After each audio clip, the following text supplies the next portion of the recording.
Sekolah tahfiz yang kita nak bina ni di atas tanah seluas 16 ekar ya. 16 ekar. Pada fasa pertamanya kita nak bina penempatan untuk lebih kurang seramai 50 pelajar dulu. Bangunan-bangunan yang ada fasa pertama ni adalah madrasah. Madrasah ni yang boleh madrasah kita akan bina sekaligus. Terus untuk kapasiti 300 ke 400 orang. Madrasah ni kita gunakan untuk solat dan juga untuk tempat belajar pelajar-pelajar ni lah. Itu kita gunakan madrasah. Dan bangunan yang kedua adalah bangunan pentadbiran.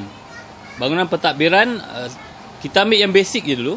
Bangunan pentadbiran untuk ada bilik pengetua, ada pentadbiran, ada bilik guru, yang basic saja. Dan yang ketiga bangunan untuk asrama.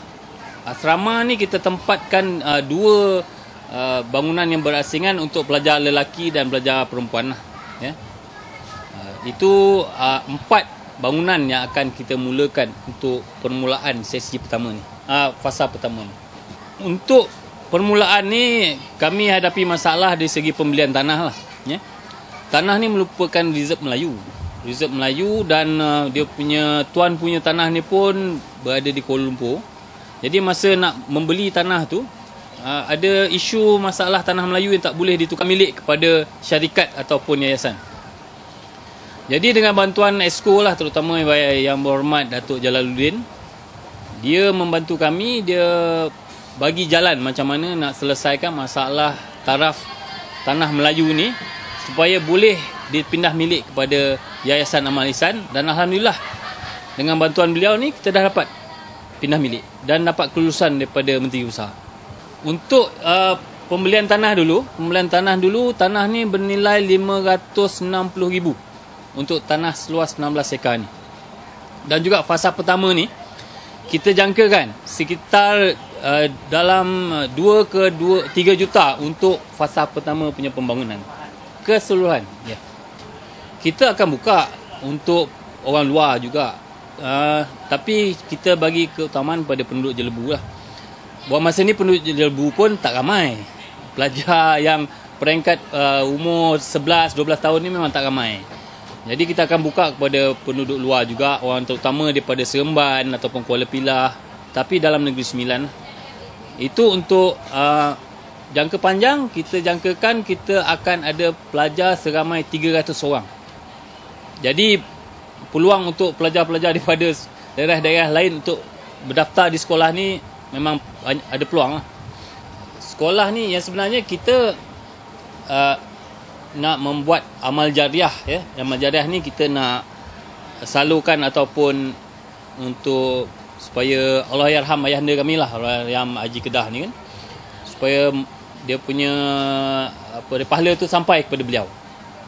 Jadi kami keluarga kami pun banyak berkisar latar belakang pendidikan, terutamanya Cikgu Latifah Kedah, dulu dia pengetua.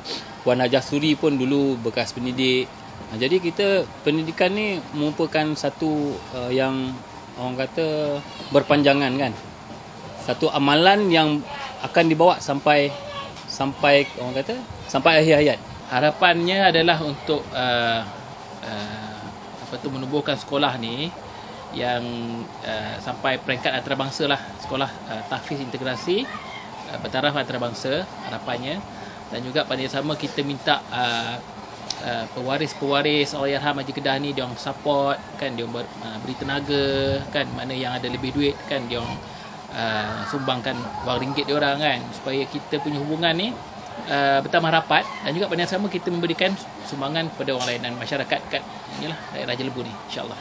Dan kita juga berharap agar pihak-pihak yang berkemampuan lah, dari segi pihak korporat, pihak kerajaan, badan berkanun dan sebagainya, membantu kami dari segi modal untuk menjayakan sekolah ni, ya.